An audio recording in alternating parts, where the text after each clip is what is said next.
புதுமுக இயக்குனர் கார்த்திகேயன் மணி இயக்கத்தில் உருவான படம் மெட்ராஸ் மேட்னி. காளி வெங்கட் முக்கிய கதாபாத்திரத்தில் நடித்திருந்தார். ஆட்டோ டிரைவரான இவர் கஷ்டப்பட்டு தன் குடும்பத்தை முன்னுக்கு கொண்டு வரும் ஒரு முக்கிய குடும்ப கதையாக இப்படம் உருவாகி திரைக்கு வந்திருந்தது. இப்படம் ரசிகர்களிடம் ஏகோபித்த வரவேற்பை பெற்று வெற்றி பெற்றிருக்கிறது.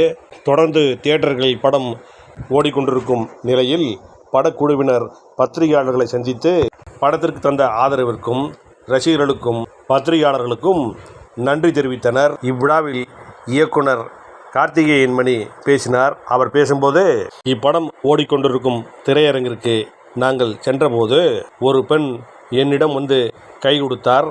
பின்னர் அவர் ஒரு விசிட்டிங் கார்டு கொடுத்தார். அவர் ஒரு டாக்டர். அவர் கூறும்போது, நான் இப்போது டாக்டராக இருக்கிறேன், ஆனால் எனது தந்தை ஒரு ஆட்டோ டிரைவர் என்று கூறினார். அதை கேட்டு மெய்சிலிர்த்து போனேன் என்று இயக்குனர் கூறினார். இயக்குனர் கார்த்திகேயன் மணி என்ன பேசினார் என்பதை இப்போது காணலாம். இங்கே வந்திருக்க அனைவருக்கும் வணக்கம், நன்றி. மெட்ராஸ் மேட்னி வந்து ஏன் ஃபர்ஸ்ட் இதை எனக்கு எடுக்கணும்னு தோணுச்சுன்னா நான் திரும்பி சொல்றது இது ஒரு சொல்லப்படாத கதை. உண்மையான ஹீரோ யாரு அப்படின்றத அந்த கொஷனுக்கு கண்டிப்பா ஆன்சர் தான் முன்னேற வாய்ப்பே இல்லைன்னு தெரிஞ்சும் ஓயாத ஓட்டம் ஓடுறவங்க இருக்காங்கல்ல, நம்ம அம்மா அப்பா ப்ரீவியஸ் ஜென்ரேஷன், அவங்க தான் என்னை பொறுத்த வரைக்கும் ரியல் ஹீரோ. அவங்களோட கதையை ஒரு தியேட்ரிக்கல் சப்ஜெக்டா ப்ரெசென்ட் பண்ணோம் அப்படின்ற நோக்கம் தான் இந்த படம். எனக்கு ரொம்ப ரொம்ப என்ன சந்தோஷமா இருக்குன்னா, எல்லாருமே சொன்ன மாதிரி நாங்கள் சின்ன படம், first production, first time director, க்ரூவே புது க்ரூ. நாங்கள் ஈஸியாக காணாமல் போயிருக்கலாம், அதுக்கான சான்ஸ் ரொம்ப ரொம்பவே அதிகம். ஆனால் இந்த கதை ஒரு அர்த்தமுள்ள கதையா இருந்த காரணத்துக்காக பத்திரிகையாளர்கள் முக்கியமா எங்களுக்கு மீடியால இருந்து கிடைச்ச சப்போர்ட் இருக்குல்ல, கண்டிப்பா நான் மறக்கவே மாட்டேன். ஏன்னா நான் யார்கிட்டயும் பேசிக்கிட்டு இருந்தேன், சார் இந்த கதையை நான் சொல்லணும், ரொம்ப அர்த்தமுள்ளதா ஏதாச்சும் சொன்னா அந்த சுமையை எல்லாருமே தாங்கிப்பாங்கன்றத நான் என் ஷார்ட் ஃபிலிம்லயே பார்த்தேன் அப்படின்னு சொல்லும் போது ஒரு பத்திரிகையாளர் என்கிட்ட சொன்னாரு, கண்டிப்பா உங்களுக்காக கூட ஓடும் சார், இது நல்ல கதை அப்படின்னு சொன்னாரு. அதே மாதிரி இப்போ ப்ரீவியூ ஷோ முடிஞ்ச உடனே எனக்கு நீங்கள் நிறைய பேர் சப்போர்ட் பண்ணீங்க. நிறைய பேர் சின்ன சின்ன ரிவ்யூவர்ஸ் ஆகட்டும், இதில் சொன்ன இன்னொருத்தர் சொன்ன மாதிரி உள்ளது உள்ளபடி இதை நீங்கள் பயங்கரமாக சப்போர்ட் பண்ணீங்க. நீங்கள் தான் இதுக்கு ஆரம்ப புள்ளி. நான் ஆணித்தனமாக நம்புறேன், இதை நான் மறக்கவே மாட்டேன். ரொம்ப நன்றி அதுக்கு. இன்னொன்று நான் சொன்ன மாதிரி இந்த படம் கண்டிப்பாக ஈஸியாக காணாமல் போயிருக்கலாம். ட்ரீம் வாரியர் பிக்சர்ஸ் மாதிரியான ஒரு பார்ட்னர் எங்களுக்கு கிடைச்சது ஒரு மிகப்பெரிய சப்போர்ட். ஏன்னா அவங்களுக்கு எத்தனையோ ஆப்ஷன்ஸ் இருக்கும், பட் அந்த ஆப்ஷன்ஸ்லாம் விட்டுட்டு ஒரு நல்ல படத்துக்கு அவங்க லோகோ போடணும்னு அவங்க நினைச்சது எனக்கு ரொம்ப ரொம்ப ஃபார்எவர் கிரேட்ஃபுல். கோன் சார், ரிஷாத் பாபு சார், என்னோட மனமார்ந்த நன்றியை தெரிவிச்சுக்கிறேன். அப்புறமா முக்கியமா இந்த படம் ஆக்டர்ஸ் இந்த கேரக்டர்ஸ்க்கு உயிர் கொடுக்கலன்னா இந்த படம் ஒர்க்கே ஆயிருக்காது. எனக்கு நான் ஃபர்ஸ்ட்ல இருந்தே ரொம்பவே தெளிவா இருந்தேன். இதுல நடிச்ச எல்லாருக்கும், அந்த ஃபேமிலியா நடிச்ச Kaali Venkat sir, Shelly ma'am, Roshini Haripriyan, Vishwa, plus இதுல எல்லா கேரக்டரும், இந்த படத்துல கேரக்டர் சும்மா ஒரு லைன் சொல்லிட்டு போயிடாது, அந்த கேரக்டருக்கு ஒரு உயிர் இருக்கும். அந்த மாதிரி சின்ன சின்ன கேரக்டருக்கும் உயிர் கொடுத்த எல்லா ஆக்டர்ஸ்க்கும் என் மனமார்ந்த நன்றி. நான் உங்களோட எல்லாம் திரும்பி வேலை பார்க்கணும்னு எனக்கு ரொம்ப ஆசை இருக்கு. தாகம் கண்டிப்பா எனக்கு ரொம்ப அடங்கல. ஸோ ரொம்ப நன்றி.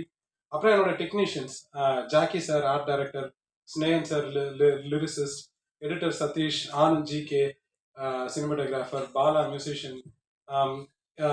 என்னன்னா சொன்ன மாதிரி எல்லாமே சின்ன பசங்க, ஆனா நல்ல சினிமானா என்னன்ற புரிதல் இவங்க எல்லாருக்குமே இருந்தது. ஐ மீன் ஸ்னேகன் சார், ஜாக்கி சார் சொல்லல, மீதி சினிமாட்டோகிராஃபர், கம்போசர், எடிட்டரை பத்தி சொல்றேன். எல்லாருக்குமே நல்ல சினிமா எடுக்கணுன்ற ஒரு தாகம் இருந்தது. ஹோப்ஃபுல்லி அதை நாங்கள் பண்ணியிருக்கோம், நான் நம்புறேன். கடைசியா ரொம்ப ரொம்ப முக்கியமா நான் எனக்கு என்ன ரொம்ப மீனிங்ஃபுல்லா இதுல இருக்குன்னா, இந்த படத்துக்கு ஆடியன்ஸோட ரியாக்ஷன் இருக்குல்ல, கண்டிப்பா மறக்க மாட்டேன். நாங்க ரெண்டாவது நாள் பல்லாவரம் தியேட்டர்ல நைட் ஷோ போயிருந்தோம். அப்போ படம் முடிஞ்சதுக்கு அப்புறம் ஒரு லேடி, அவங்களுக்கு கண்ணில் தண்ணி, ஆனா அவங்க அந்த அழுகையை கட்டுப்படுத்திக்கிட்டே என்கிட்ட அவங்களோட விசிட்டிங் கார்டு என்கிட்ட கொடுத்தாங்க. கொடுத்துட்டு நான் டாக்டர், என் அப்பா வந்து ஆட்டோ டிரைவர் அப்படின்னு சொன்னாங்க. அதை நான் வந்து மறக்கவே மாட்டேன். நிறைய பேர் என்ன ஐ மீன் இதுல இருந்து ஓவராலா நான் என்ன தெரிஞ்சுக்கிறேன்னா, நிறைய ஃபேமிலிஸ் வந்து அவங்க அவங்க ஃபேமிலியை இன்னும் உத்து க்ளோஸா பாக்குறாங்க அப்படின்றது எனக்கு ரொம்ப ரொம்ப ஆணித்தனமா தெரிய வருது. ரொம்ப ரொம்ப ஃபுல்ஃபில்லிங்கா, ரொம்ப சந்தோஷமா இருக்கு. ரொம்ப நன்றி ஒன்ஸ் அகெயின் டு த நான் வந்து தமிழ் ஆடியன்ஸை பத்தி நான் வந்து என்னோட ஒப்பீனியன் இதான். என்னன்னா, நம்ம ஆடியன்ஸ் வந்து எமோஷனல் மட்டும் இல்லை, அவங்க வந்து ரொம்ப இன்டெலிஜென்ட் கூட. அவங்களுக்கு ரெண்டும் சேர்ந்து படம் கொடுத்தா கண்டிப்பா ஏத்துப்பாங்க. மெட்ராஸ் மேட்னி அதுக்கான ஒரு எக்ஸாம்பிள் நான் நினைக்கிறேன். ஆல் தமிழ் ஆடியன்ஸ் ஏற்றுக்கிட்டதுக்கு, தியேட்டரில் போய் முக்கியமாக பார்த்ததுக்கு ரொம்ப நன்றி. நான் வந்து உங்களுக்கெல்லாம் கடமைப்பட்டிருக்கேன். திரும்பி என்ன செய்ய போறேன்னு எனக்கு தெரியல. நன்றி, வணக்கம். ஓகே, நான் எப்பவுமே முக்கியமான விஷயத்த போன இதிலே விட்டேன் இதே மாதிரி. ஸோ என்னன்னா, இப்போ நான் காளி வெங்கட் சாரை பத்தி நான் கண்டிப்பா நான் சொல்லணும்னு நினைச்சேன். என்னன்னா, ப்ரொஃபசர் சொல்லிட்டேன், கவலைப்படாதீங்க. என்னன்னா, இந்த படத்துக்கு அப்புறமா நான் வந்து என்ன நான் ஃபீல் பண்ணேன்னா, நம்மலாம் கொண்டாடப்பட வேண்டிய நடிகர் காளி வெங்கட் சார். ஏன்னா அவரோட சாய்ஸஸ் மட்டும் நான் சொல்லலை, பட் அது ஒருத்தர் வந்து ஒரு இடத்துல உட்காரதுக்கான அந்த என்டையர் ஜேர்னி இருக்குல்ல, கஷ்டப்பட்டு அவருக்கு கஷ்டம் சொன்னா பிடிக்காது, பட் வந்து அந்த ஹோல் அந்த ஒரு ஜேர்னியை வந்து முகம் சுளிக்காம சினிமாக்காக ஓடுற ஒரு ஆள் வந்து காளி வெங்கட்டா பார்க்குறேன். கண்டிப்பா அவர் கொண்டாடப்பட வேண்டியவர். அவரை நம்ம இன்னும் கொண்டாடணும்னு நினைக்கிறேன். இது வரைக்கும் நான் வந்து அவரை பத்தி டைரக்டரா தான் பேசியிருக்கேன். பட் இப்போ ஒரு ஒன் ஆஃப் த ப்ரொடியூசர்ஸ் தான் நான் என்ன சொல்லுவேன்னா, கண்டிப்பா officially he is a bankable box office actor. Thank you. Director sir, படம் பற்றி நல்லா சொன்னீங்க. படம் அந்த தரத்துக்கு இருந்தது. பட் இந்த வழக்கமாக சத்யராஜ் சார் எல்லா படத்துக்குமே வந்துடுவார், என்ன ரோலாக நடித்தாலும். இந்த படத்துக்கு வராதுக்கு என்ன காரணம்? சக்ஸஸ் மீட்டுக்கு நீங்கள் பேசும்போதும் அவரோட பேர் மென்ஷன் பண்ணால் விட்டீங்க, அது ஏன் அந்த மறந்தீங்க? இல்லை சார், எல்லா ஆக்டர்ஸும் பொதுவாக நான் நன்றி தெரிவிச்சுட்டேன் சார். எல்லாருமே ஃபேமிலி ப்ளஸ் இதில் இருந்து சின்ன ஆக்டர்ஸ்லேருந்து சத்யராஜ் சார் வரைக்கும் நான் பொதுவாக எல்லாருக்கும் நன்றி தெரிவிச்சிட்டேன். சத்யராஜ் சார் வராததுக்கு காரணம் டேட் இஷ்யூ தான் சார், வேறு எதுவும். அப்புறம் அடுத்த படம் ஒரு சரித்திர படமாக இருக்கும் அப்படின்னு சொல்லிட்டு காளி வெங்கட் சார் சொல்கிறாரு. அது என்ன மாதிரி கதை, எப்படி இருக்கும் அப்படின்னு சொல்லிட்டு சொல்ல முடியுமா? பேன் இண்டியா படமா?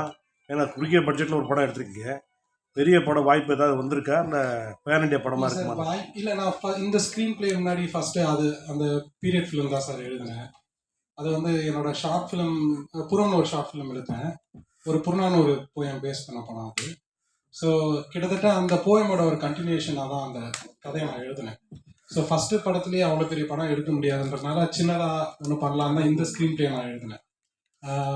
அது வந்து பேன் இண்டியான்னு எனக்கு தெரியல சார். அது ஆனால் ஒரு ப்ராப்பரான தமிழ் ஹிஸ்ட்ரி கதை. அதாவது சங்கம் லிட்ரேச்சரில் நம்ம படித்த குறிப்புகள்லாம் இருக்குல்ல, ஊர் இந்த மாதிரி இருந்தது, இந்த மாதிரி உணவு முறை இருந்தது, இந்த மாதிரி துணி போட்டாங்க, இலையில துணி கட்டிக்கிட்டாங்க.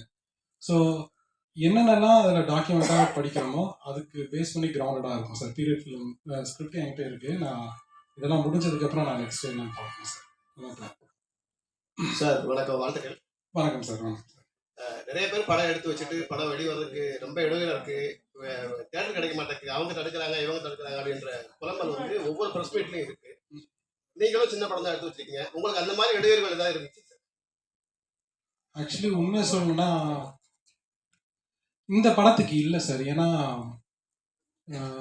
எப்படி ஆச்சுன்னா, ஃபஸ்ட்டு நான் வந்து ஏதாச்சும் ஒரு படம், ஒரு தரமான படம் எடுக்கணுன்ற ஒரு ஓட்டம் இருந்தது. அதுக்காக நாங்கள் கண்டிப்பாக ஓடணும். ஸோ படம் வந்து நான் என்ன நோட்டீஸ் பண்ணேன்னா சார், ஒரு படம் அதுக்கு தேவையான ஆளுங்களை ஆட்டோமேட்டிக்காக இழுத்துக்கிட்டே இருந்தது. இப்போ சத்யராஜ் சார் வந்து எனக்கு எட்டாத தூரமாக தானே அவரை நான் பார்க்குறேன். ஏன்னா எனக்கு அவரை நேராக தெரியாது, பேசினதில்லை. அவர்கிட்ட ஃபோன் நம்பர் வந்து கிடச்சிது, ரேண்டமாக ஃபோன் பண்ணி பேசினோம். 1 hour டைம் கொடுத்தாரு. அவர் ரொம்ப பொறுமையாக தான் டீல் பண்ணார் எங்களை. ஸோ நான் போய் என்னை பற்றி நான் ரொம்ப பேசலாங்க. நான் வந்து இவங்க நாங்கள் ஏற்கனவே எடிட் பண்ணிட்டோம் இவங்க நடித்த போர்ஷனை. ஸோ அதை போட்டு காமிச்சா அவருக்கு பிடிச்சிட்டு அவர் ஓகே சொல்லிட்டாரு. வடிவேல் சாருமே அதே மாதிரி தான். அவரும் வந்து யோசிச்சார், எப்படி நான் நடிக்காத படத்துக்கு நான் எப்படி பாட்டு பாடுறதுன்னு யோசிச்சாரு. பட்டு நாங்கள் சொன்னோம் சார், ஒரே ஒரு பாட்டு கேளுங்க, பிடிச்சதுன்னா நீங்கள் பாடுங்க சார், இல்லைன்னா விட்டுருங்க, தொல்லை பண்ண மாட்டோம்னு சொன்னோம். கேட்டார், அவருக்கு பிடிச்சிருச்சு. ஸோ அந்த கலை வந்து அந்த ஆளுங்களை இழுத்துக்குதுன்னு நான் நினைக்கிறேன். ட்ரீம் வாரியர் பிக்சர்ஸ் வந்து அதுதான் ஆச்சு. என்னன்னா குஹன் சார் படம் பார்த்தாரு, பார்த்த உடனே அவருக்கு பிடிச்சிருச்சு.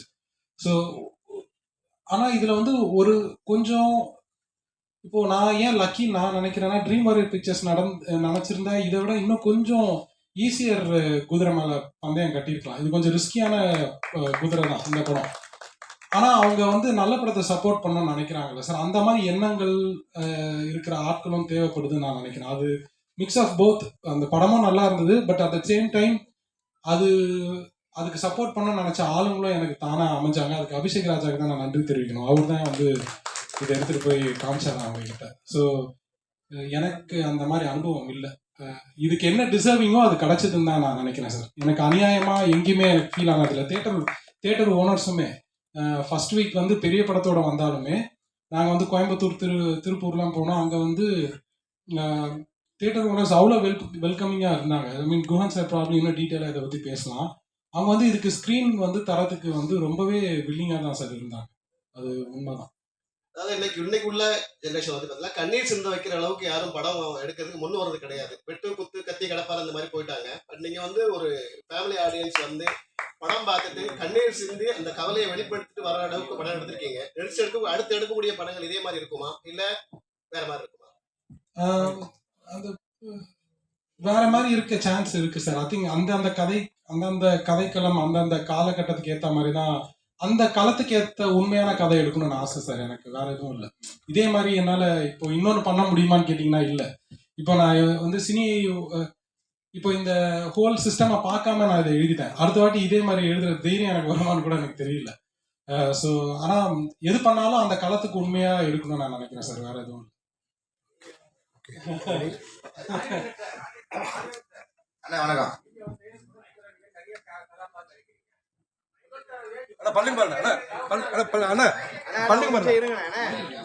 இந்த கேள்வியும் பதிவா இருக்க ஒரு தடவை இதுல கேட்டுருங்க.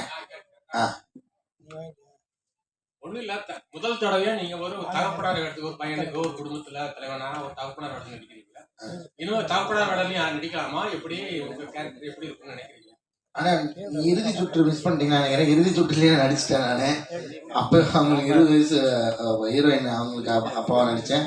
நான் அதான் நிறைய படம் அப்பாவை நடிச்சிட்டேன். அப்புறம் வந்து நம்ம அநீதியில ஒரு கைண்டா அப்பாவா இருக்கும், மெர்சல்ல ஒரு பையனுக்கு அப்பாவை நடிச்சேன்.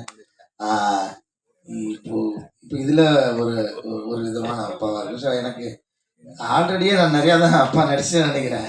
இதுக்கப்புறம் வந்துச்சுன்னா அந்த கேரக்டர் என்ன செய்யுது, அதுக்கான வெயிட் எப்படி இருக்குன்னு பார்த்துட்டு நடிக்கலாம். நான் ஒன்றும் தப்பு இல்லை. நன்றிண்ணே.